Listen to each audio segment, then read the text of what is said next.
Good afternoon. On behalf of the Notre Dame Alumni Association, I'd like to welcome you to today's On the Sidelines presentation. My name is Mandy Kanukin, and I serve as the Academic Program Director for the Alumni Association, and I'm delighted to share this program with you.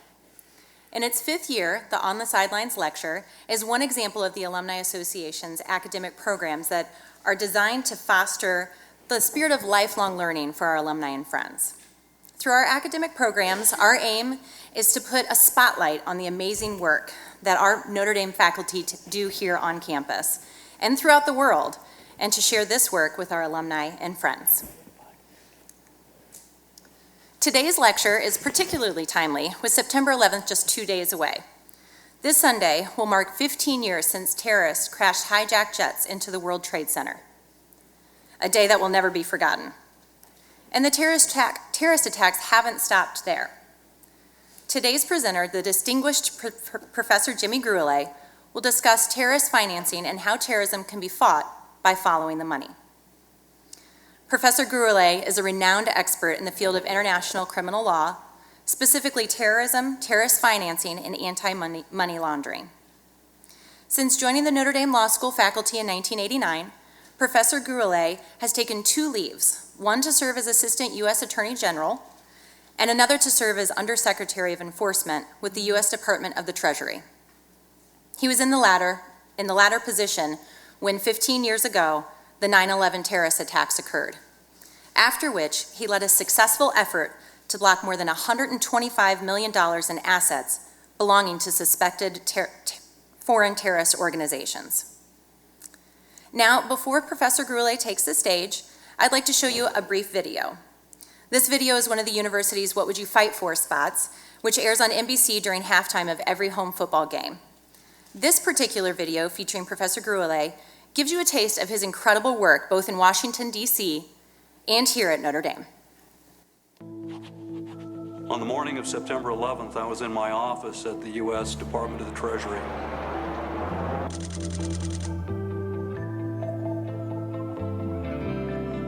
I heard the impact of the plane strike the Pentagon. I felt the impact of the explosion. For me, 9/11 reinforced the importance of doing everything to ensure that terrorists are prevented from launching another major terrorist attack. Today, we have launched a strike on the financial foundation of the global terror network. Terrorists need money to terrorize. My responsibility was to go after the financing of the terrorist. The Treasury Department has been able to block and freeze the bank accounts of individuals and businesses linked to Al-Qaeda. Former Undersecretary at the Treasury Department, Jimmy Gurule, is widely recognized as an expert in the field of terrorist financing. Experienced as a policymaker and practitioner, he educates a different kind of lawyer in the classroom. Notre Dame Law School seeks to train a lawyer that isn't principally concerned with money and prestige, but a lawyer who has a responsibility to build a better society. And I'm excited to be part of the Notre Dame mission. The University of Notre Dame asks, what would you fight for? Fighting for a healthy global economy. Fighting to improve living standards. Fighting disease. Fighting for justice. We are the Fighting Irish.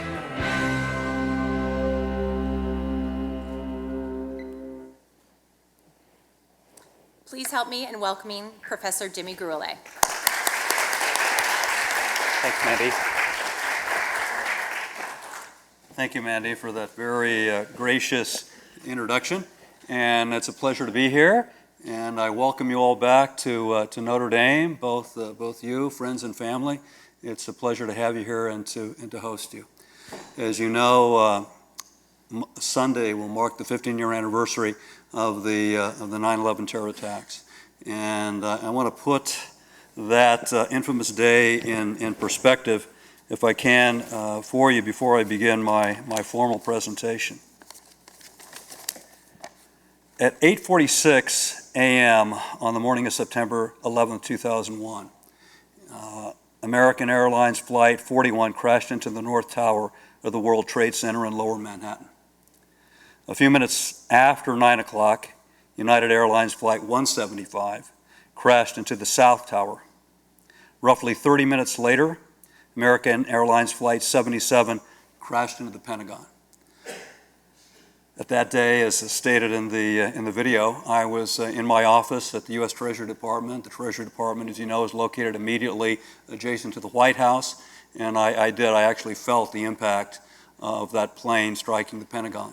And I remember that day rushing to my window to see what had happened, and I thought maybe there had been some explosion down in the streets and maybe a gas line had erupted, causing an explosion, and I looked up across the Potomac and I saw this very, very deep, thick, black smoke emanating from the Pentagon. And at that point, the thought struck me that the nation's capital was under attack by a foreign enemy. 25 minutes after the plane hitting the Pentagon, United Airlines Flight 93 crashed into a field near Shanksville, Pennsylvania. It's widely believed that but for a revolt of the passengers on board, Flight 93 would have crashed into the White House or the Capitol. All four planes had been hijacked by terrorists working together. The principal architect of the plot was Khalid Sheikh Mohammed. He was supported by Osama bin Laden and the organization known as Al-Qaeda. The September 11 attacks killed 2,996 people and injured more than 6,000 others. These immediate deaths included 265 on the four planes, 2,606 individuals in the World Trade Center and in the surrounding area, and 125 people at the Pentagon. The attacks of September 11, 2001 were the deadliest terrorist attacks in world history, not just in the United States, but in world history, and the most devastating foreign attack on American soil since the attack of the Japanese on Pearl Harbor on December 7th, 1941. But again, to place this in its proper perspective, in literally 1 hour and 15 minutes, 4 terrorist attacks involving 4 hijacked planes killed approximately 3,000 Americans.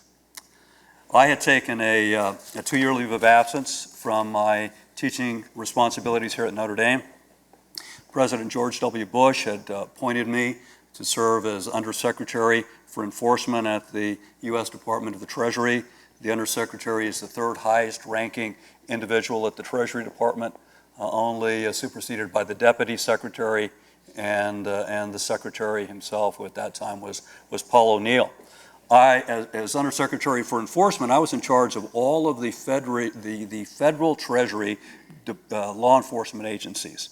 And they included at that time the U.S. Secret Service, the United States Customs Service, the Bureau of Alcohol, Tobacco, and Firearms, the Office of Foreign Assets Control, the Financial Crimes Enforcement Network, and a couple of smaller law enforcement agencies. It was a tremendous responsibility.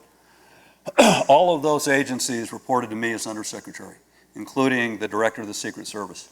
And so my responsibility, among others, was to oversee the protection of the President and the First Lady and the First Family. And so on that day, after the attack on the Pentagon, I was on a private line talking to the Director of the Secret Service, and we were discussing what steps we were going to take to ensure the safety of President Bush, First Lady Laura Bush, and the Bush daughters. Needless to say, it was a very trying, very intense, very pressured period of time. And after we determined that it was safe to return President Bush from Florida, where he was giving an address on his education initiative called Leave No Child Behind, he gave an address in the Rose Garden of the White House. And I remember being at the White House on that day, and he said that the United States was at war with global terrorism, with Al-Qaeda. In the United States, and this was a different kind of war. It wasn't the traditional war between nation states. Instead, it was a war between a nation state, the United States, and a non-state actor, a foreign terrorist organization that had caused, again, this unbelievable, unprecedented destruction and loss of life. And he declared in that address that all of the resources of the United States government were going to be directed at defeating Al-Qaeda. And he said, we're going to use the military, and we're going to use law enforcement, and we're going to go after the money. And when he said we're going to go after the money, that my ears perked up. He definitely got my attention, because I knew that responsibility would principally be directed to me, to develop the first U.S. government counterterrorist financing strategy. Because at that time, going after the financing of Al-Qaeda, going after the financing of Hamas, Hezbollah, and other terrorist organizations was not on the U.S. Radar screen. There was no such strategy. It wasn't a priority. It wasn't even an initiative. It didn't exist. Therefore, there was no blueprint. There was no blueprint for me to follow with respect to developing the strategy. So we began, and of course, President Bush's directives were, this is a sense of urgency. You know, we need this done yesterday. And at that time, the concern was, is there another imminent terrorist attack? And are we doing everything that we possibly can within our power and control to prevent another terrorist attack and save innocent human lives? I mean, that was the mission. That was a mission.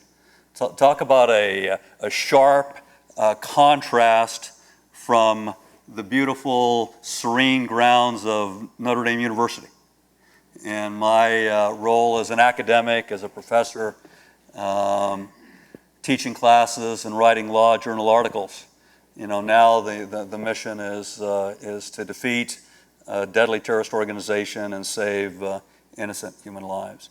And so for the next 2 years, that was my mission, that was my goal, and I did everything in my power to implement the president's directives and orders.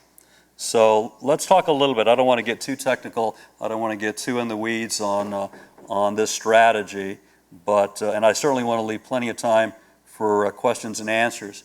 But let's see if we can. Let's see if I can.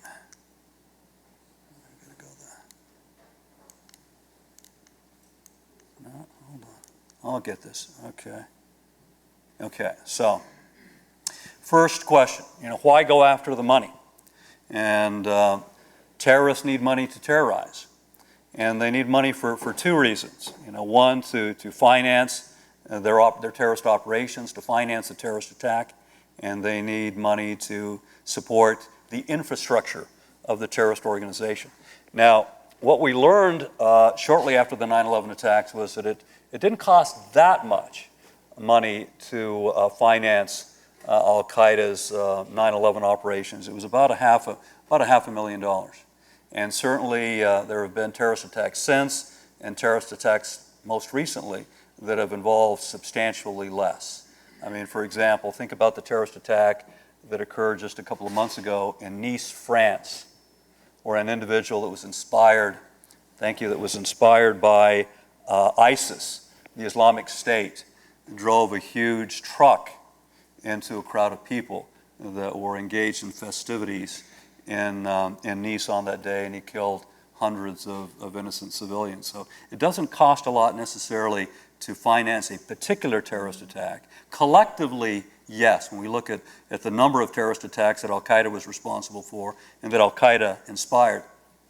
But when we focus on the organizational structure of the terrorist organization, its ability to recruit, its ability to train, its ability to purchase weapons, its ability to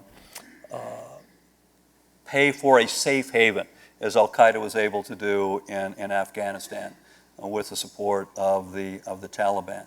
So it is important, and I think that the less money a terrorist organization has, it substantially undermines its ability to facilitate and perpetrate terrorist attacks. So there's a direct link and nexus between money and terrorism, money and terrorist attacks, and money intended to prevent terrorist attacks. As I stated, the 9/11 terrorist attacks, 300,000 to 500,000, but collectively, and these are just a few, just to give you an idea of Al-Qaeda's inspirational reach. These are just some of the attacks that it has claimed responsibility for over the years. Bali, Indonesia in 2004. 3 simultaneous bombs killed 22 people, injured more than others. So this is a tourist resort, especially for Australians. The bombs were placed outside of nightclubs in Bali, and the bombs went off. The people in nightclubs started running out, and then secondary bombs were ignited as the tourists were attempting to flee, from the nightclubs. The Madrid train bombing, killing 191, wounding 2,000 others, and on and on and on. Nice, more recently, Nice, France, 84 killed, 202 injured. Brussels, 32, 300. Here at home, in San Bernardino, 14 killed, 22 wounded. Paris, France, 130, 368 wounded. And just look how closely aligned the dates are. I mean, literally within 6 months, 7 months, almost monthly, terrorist attacks. So as I stated, the organizational costs, why do terrorists need money? Propaganda and communications. ISIS is the master of propaganda and the use of social media. ISIS uses the internet, uses Twitter, uses Facebook to spread its propaganda, to radicalize disaffected individuals, to make them believe that their cause is a glorious cause, and to incite them, encourage them to travel to Syria and join the struggle in Syria. And as a result, they've been very successful. There are as many as 30,000 ISIS fighters in Syria. Small army, and well-trained, well-equipped. I mean, when I see these pictures on the CNN News, you see them driving these fancy white Toyota trucks and literally operating tanks and other heavy military equipment. Well, that costs money. And so where are they getting the money? And what can the U.S. government do to cut off and curtail the funding of these organizations? So they have successfully recruited individuals from as many as 90 countries around the world. So they have global reach. As we all know, the internet is a great force for good, technology for good, but at the same time it can be used for corrupt and criminal purposes. In this case, ISIS uses it to recruit terrorist fighters. Going after the money is important for other reasons. It exposes terrorist financing money trails, generates leads to previously unknown terrorist cells, forces terrorists to use more costly and less efficient and reliable means, and hopefully deters wealthy donors from funding terrorists. Because if they do, they're going to be placed on the Treasury list. We developed a list of the Treasury Department. The President signed an executive order in September 2001, about a week and a half after the 9/11 terrorist attacks, authorizing the Treasury Department to place individuals on the list if they were suspected of being linked and supporting Al-Qaeda or other terrorist groups, and authorized the Treasury Department to order banks to freeze their bank accounts. So any funds, any property that these individuals possessed in the United States were blocked by the Treasury Department. And that's how we arrived at, Mandy said the figure of $125 million.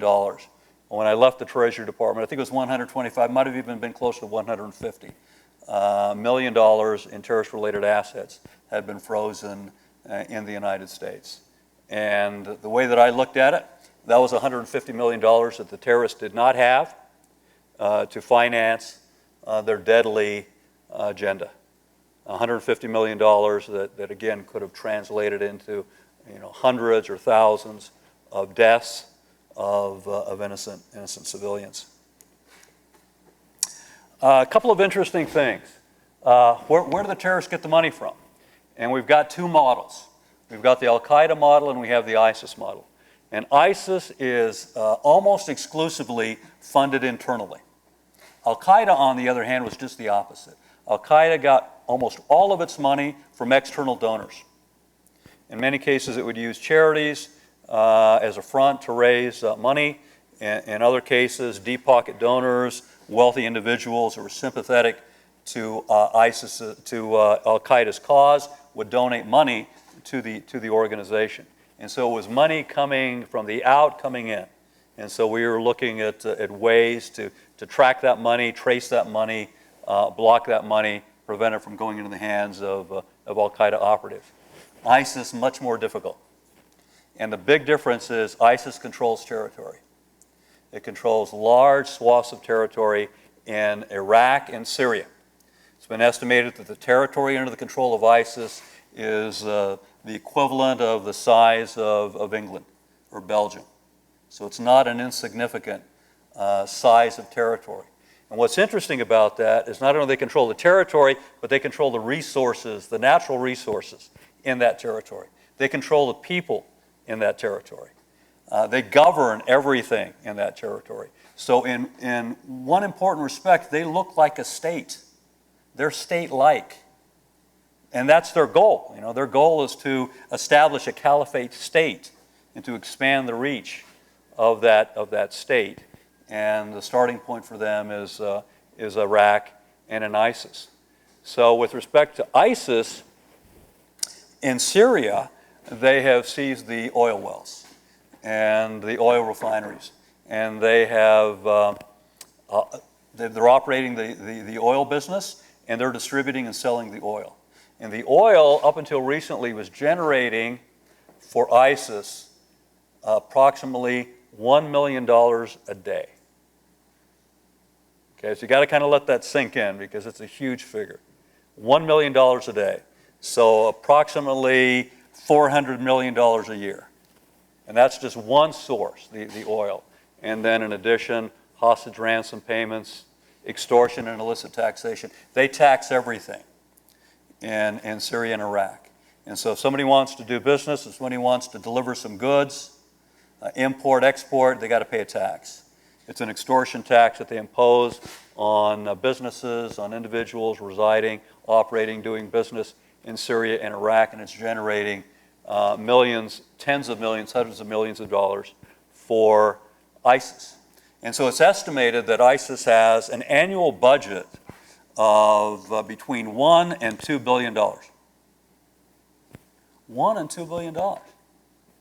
Huge. I mean, just think about the deadly activities that can be financed with that amount of money. So it's a huge challenge. And I'd like to be able to say that the U.S. and the Treasury Department has been very effective in cutting off those funds or interrupting those financial operations, the transfer of money, but in reality, I don't think that they have.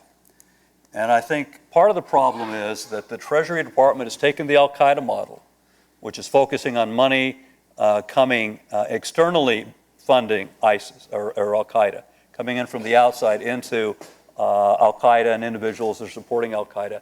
And they're taking that model, which is the model that I helped develop as Undersecretary, and they're applying it against a very, very different dynamic for funding, which is this internal funding model of ISIS. And so I've written, done research, published a number of articles, book chapters, making the case, testified before Congress. I was in Washington, D.C. in June and again in July, testifying before the House Financial Services Subcommittee and the House Judiciary Committee, a subcommittee dealing with issues related to the financing of terrorist organizations and making the case, or attempting to make the case, that the government needs to adapt. They need to adapt more effectively to the new methods that are being used by the Islamic State to finance its terrorist operations. And Some of those statements have not fallen on deaf ears. I thought that, Congress would kind of like, yeah, okay, fine, thanks. We'll see you later. But a couple of weeks after I returned from the congressional hearing in July, I received a call from Senator Mark Kirk's Chief of Staff. And he said, the Senator read your written testimony and the recommendations that you made to the committee. And he's particularly interested in one of the recommendations that you made regarding a federal statute that needs to be amended to fill a gap that currently exists and allows individuals to engage in this type of financial activity and escape liability.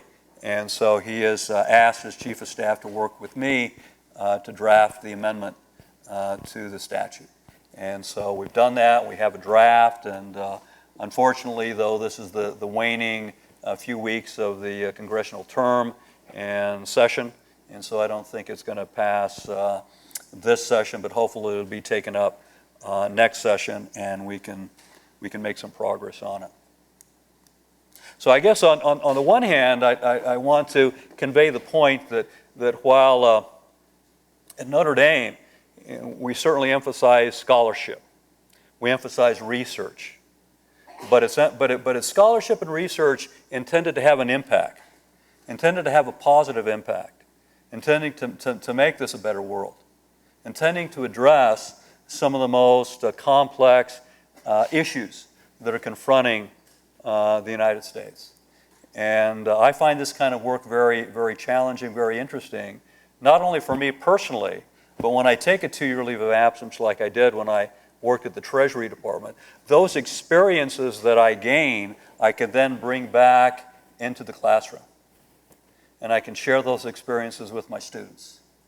And I can help guide and direct the research activities, the papers, the projects that my students are working on. And I can also encourage them that after you graduate, after you get this great education from Notre Dame, you become a Notre Dame lawyer, you become a different kind of lawyer, you pass the bar, take that training, take that education, and do something positive with that education to make this world a better place, a safer place for all of us. And so that's my mission, at least, and that's how I look at my responsibilities. So here I've just got a couple of other slides talking about the funding of terrorism and Iran, the most nefarious funder, state financier of terrorism.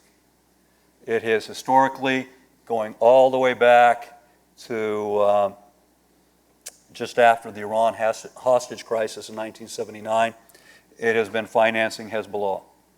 In 1983, it provided financial support to Hezbollah with respect to the bombing of the U.S. Marine barracks in Beirut, Lebanon, that killed over 200 American servicemen.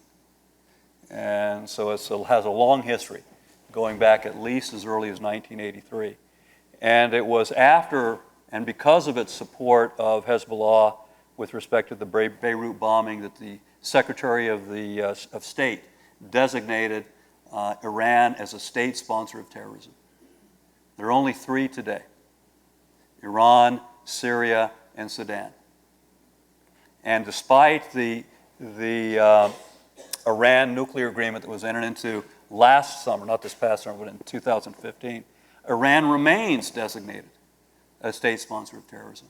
Which is kind of interesting, isn't it? So our government, on the one hand, has entered into an agreement, agreed to release a lot of money, billions of dollars that were frozen after the Iran hostage crisis, to return that money to Iran, but at the same time, the U.S. government continues to recognize Iran as a state sponsor of terrorism.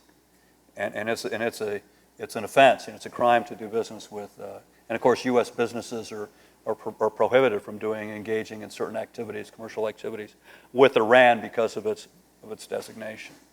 So that's a problem. That continues to be a problem. And I don't see anything in the Iran nuclear agreement that Iran says that it promises to, stop financing terrorist activities. Or if it does, then the deal's off, and so forth. No, the Iran agreement is focusing on something different. That is Iran's ability to develop a nuclear weapon and the technology needed to develop a nuclear weapon, but doesn't address the question of state sponsorship of terrorism.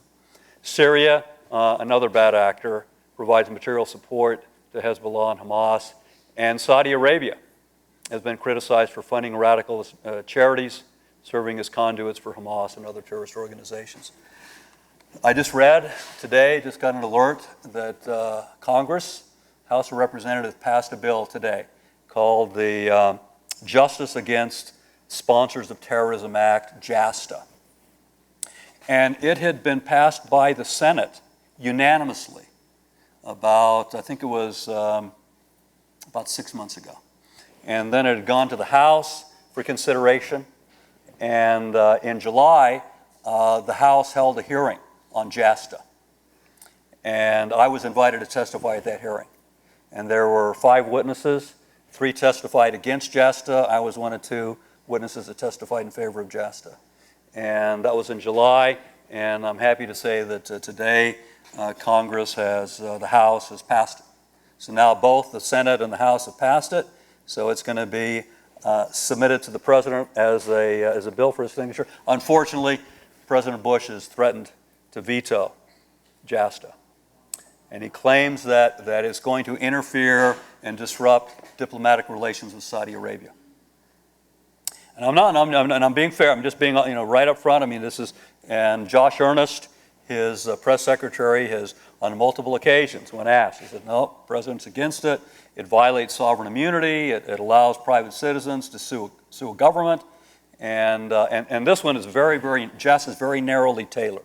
And it lifts sovereign immunity. It permits a private cause of action with respect to terrorist attacks that are committed on U.S. soil.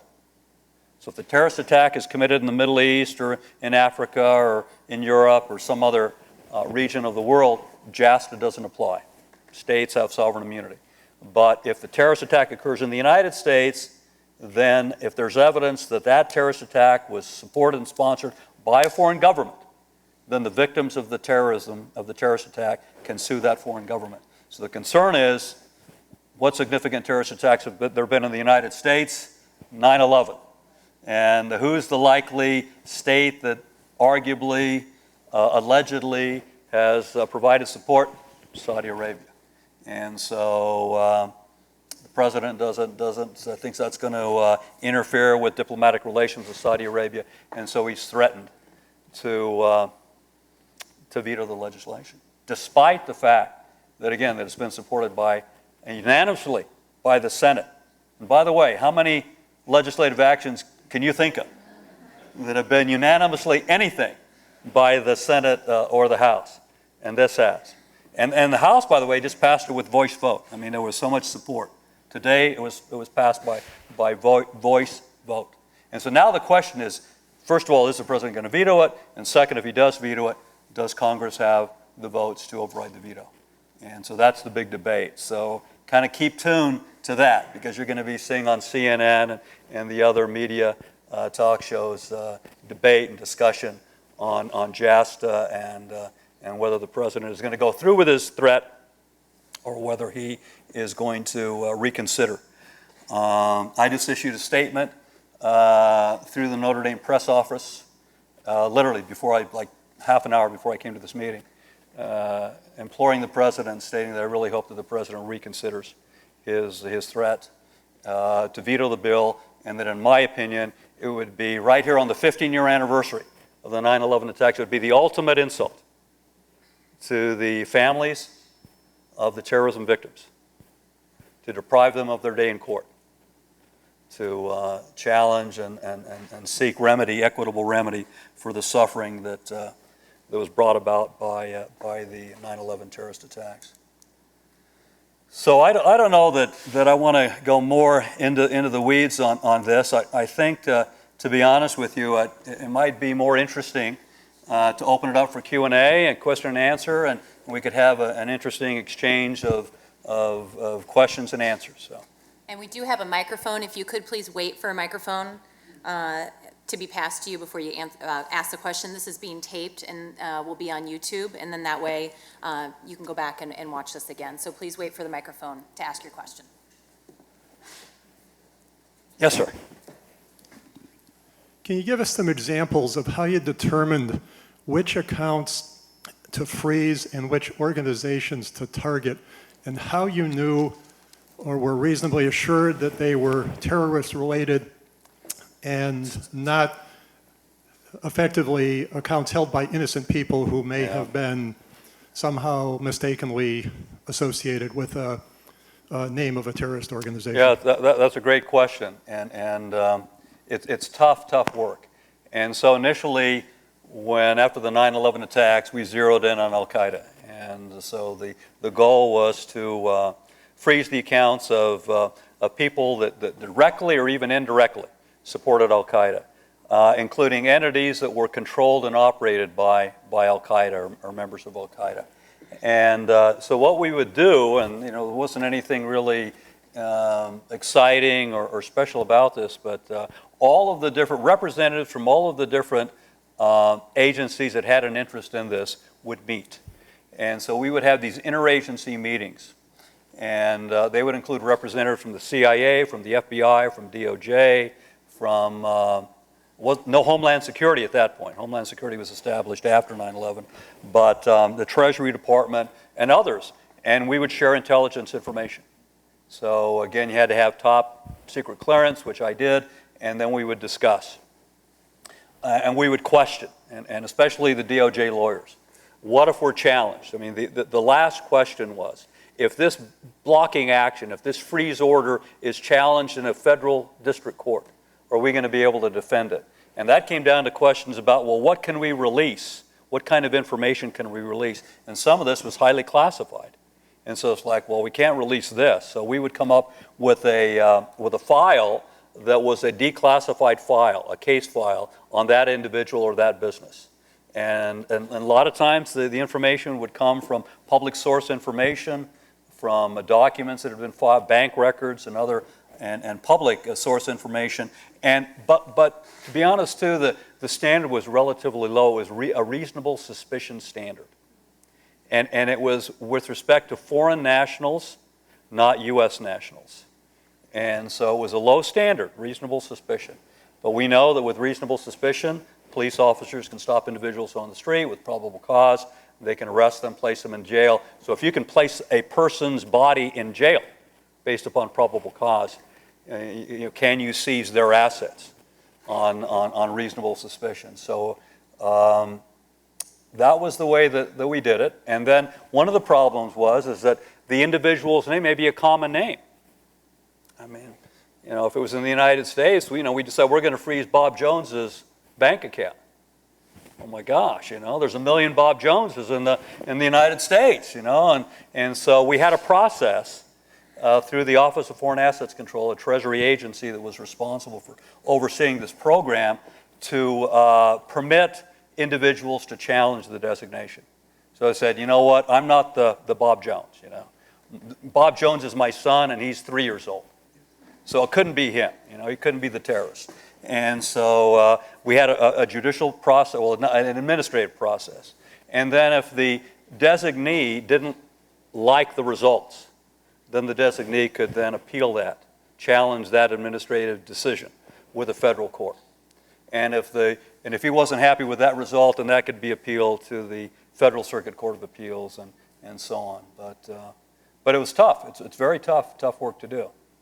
And these people are smart. Make no mistake about it. They're very, very smart. They understand the financial system. They understand international finance. They understand they have the ability to create sham corporations, sham bank accounts, to make it appear that the money's coming from legitimate business activity. And so we would come up with indicators with respect to transactions that were coming from high risk areas for terrorism, and where there were maybe weak financial systems, checks and balances, regulatory systems, and then based upon the collection of all those different factors, then we decide. The other interesting part of it, though, is what if Treasury said we've got enough and we want to block? And then CIA says, no, we don't want that individual to be publicly designated and have his accounts frozen. We've got an investigation, we've got some undercover investigation that we're conducting, operation, on that individual. Or DOJ says, we have a criminal investigation, and we think if this individual is publicly named this way and his assets are blocked, he's going to flee the United States, or we're going to lose him. So we had to go back and forth, and State Department saying, no, this is going to upset Saudi Arabia. Or, then we're back and forth. So we were often at loggerheads within our own government on who to designate, who not to designate. Okay, well, let's place this one on hold. We'll revisit this name in 30 days and see what you think. So it was tough work. And it's even tougher now with ISIS. Okay? Yes? Oh, okay. We got the microphone and the...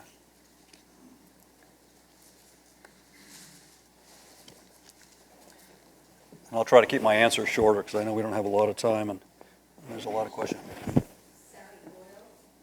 Syria, yeah. Who is buying that, and how do we know as a citizen, are we funding terrorism when we go and fill up our cars? Yeah, well, what we know is this, is that the oil is being loaded into large trucks and it's being driven across the Turkey border.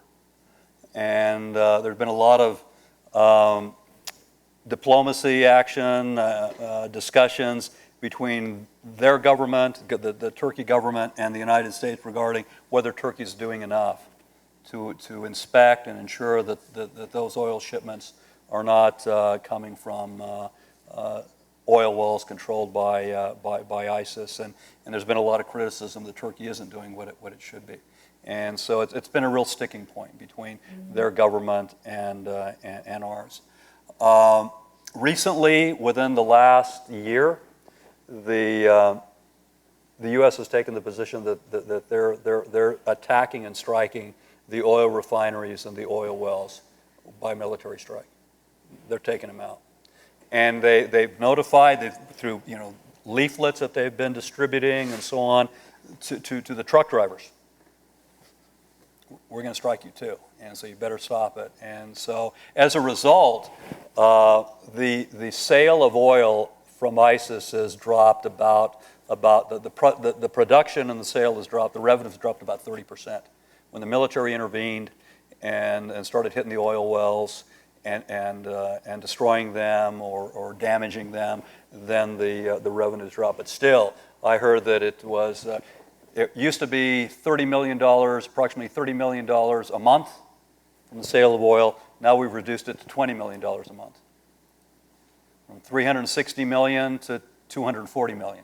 It's still a lot. It's still too much money coming out of that. Now the other question, part of your question is, well, who's buying it? And well, there's an interesting federal law that makes it a crime to provide material support, something called material support, to a foreign terrorist organization. And that's a term of art. It has to be designated by the State Department as a foreign terrorist organization. ISIS is a foreign terrorist organization by the State Department. If you provide any assistance to ISIS, that's a crime. And purchasing their oil, in my opinion, is a crime.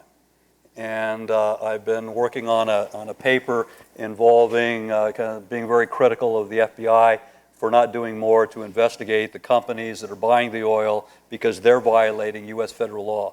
And this particular federal law has extraterritorial application.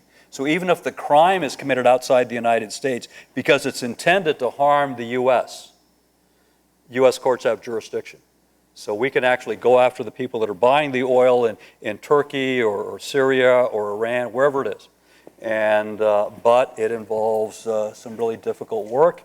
And right now that hasn't been the emphasis or a priority for the FBI, and I think that it should be.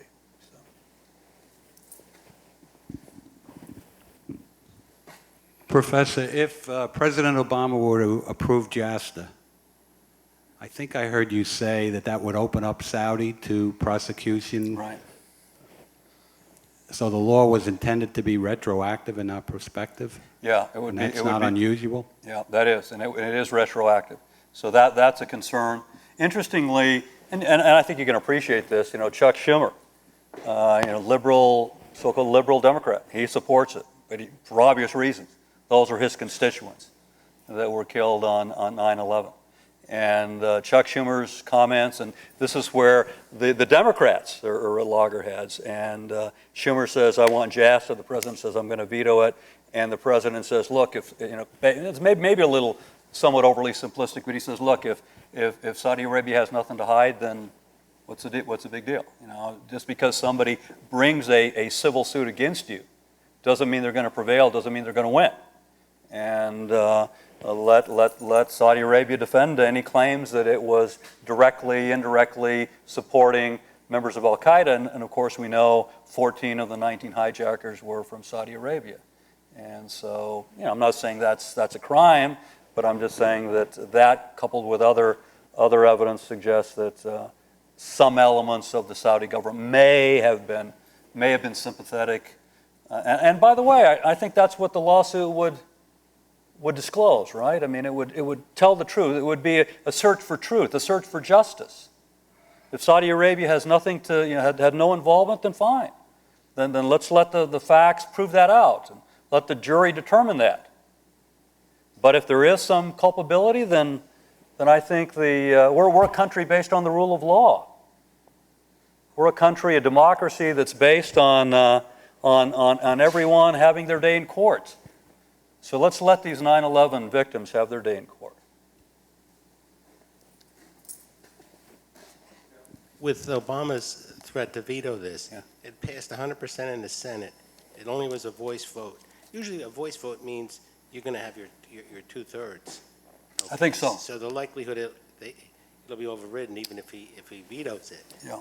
Is that accurate to look at it that way? Yeah. No. I think that's a good observation on your part, because I think that if the president determines that if I veto it, my veto is going to be overridden by Congress, then does it make sense? Maybe then he might go back to the authors of the bill and say, well, can we tweak it? Can we tweak it some way, or make it more difficult to sue Saudi Arabia? So he's going to probably try to get something. I don't think it would be an empty gesture on his part. If he reads the political tea leaves and he knows he's going to lose on an override, then he's probably going to go and try to get them to compromise and tighten the bill, limit, restrict it in some way. Seem to still be very delicately handling the question of Saudi Arabia being very, very important in 9/11. And I'm just wondering, in your investigation of following the money backward from 9/11 back to the people who provided money, and you say that our government said, no, don't go after that particular person. Was there a preponderance of people from Saudi Arabia whom you were told not to follow? No, but here's one of the reasons why I'm skeptical with respect to Saudi Arabia. This slide here. When I left the Treasury Department, we had designated 43 charities, as in the term was specially designated global terrorists. That places them on the Treasury list, and their assets has to be frozen. And 30 of them are Al-Qaeda related charities, and here's a couple of the names. The real interesting one there is the Al Haramain Foundation. It had 13 branches. It was like the largest charity, and it was headquartered in Saudi Arabia, and it had several branches operating in the United States. So this is what really irked me. So some of these charities are actually operating in our country, and by the way, they're operating as tax-exempt organizations. They're not even paying taxes, and they're raising money, and some of that money, I'm not saying they're all corrupt, and I'm saying that all the money went to do bad things, but there was evidence, and I think compelling evidence, that some of the charities and some of the money was going to do bad things. And the Al Haramain Foundation was one. And we were involved in very, very sensitive negotiations with Saudi Arabia that they had to do a better job of regulating the charities that were operating, that were headquartered in Saudi Arabia. And so it's there's a history there, because I would say that there's a history there. And so, the Shakespearean which play it is where he says, you protest too much. Well, I wonder about Saudi Arabia protesting too much, if they have nothing to hide, if they haven't done anything wrong, if their hands are clean, then let's let the courts decide. But if there's more to it, then still let's let the courts decide. Either way, but yeah. So this was here. 30 of the charities Al Qaeda related, 8 Hamas related charities that we blocked. Some operating in the UK, and 3 Hezbollah related charities that we blocked. I like some of these names.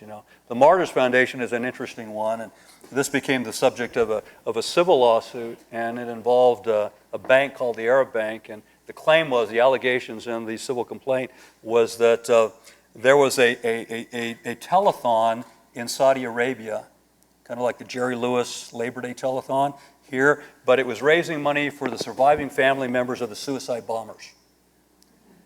And so it was literally telephone call in to give a donation, and then the claim was, look, the families and the surviving spouse and the parents and so on. So it was to raise money for them and the kids that are now without a father, and it was to raise money for them. And so there were charities that were doing that. And my view was that, look, I feel bad for the kids, but still, I think this is encouraging more terrorists.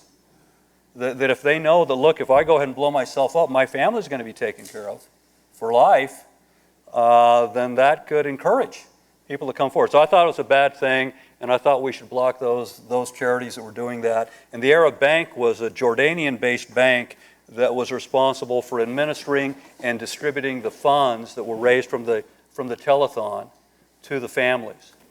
And so the family members would come in with a death certificate and some other evidence that their loved one had committed an act of martyrdom. The Martyrs Foundation committed an act of martyrdom by blowing himself up. And then if the bank was satisfied, then the bank would distribute the funds. It wasn't a lot, it was maybe $5,000 to the family, but I looked at it as kind of a death benefits for the family, and I didn't think that was right. And so we took action to freeze the accounts of the Martyrs Foundation, and ultimately the Arab Bank was sued in New York, and ultimately the Arab Bank was found liable for facilitating the financing of terrorism. So some of this stuff is really underground and it's difficult to uncover, and other times it's more blatant and upfront than you would think. I think we've got time for probably one more. Okay, great. This is a little bit different. The Uma Aberdeen and her mother have been associated with the Muslim Brotherhood, the jihadi organization. And I'm curious as to what your opinion of their association with Hillary Clinton is. To be honest with you, I don't know too much. I probably know not much more than you. I know what I've read in the paper and what I've heard on CNN and some of the other evening news programs, but I know that there's, I think, a publication that her father is responsible for, a newsletter of some kind, but I think it's more academic and not in any way related to any type of nefarious activities. And so I'm not in a position to speak to her or to that issue, and I don't want to speculate, and I think it would be inappropriate to do so. But that was a short one. Is there one more? I'll take one more. I think we can get one more. That was a.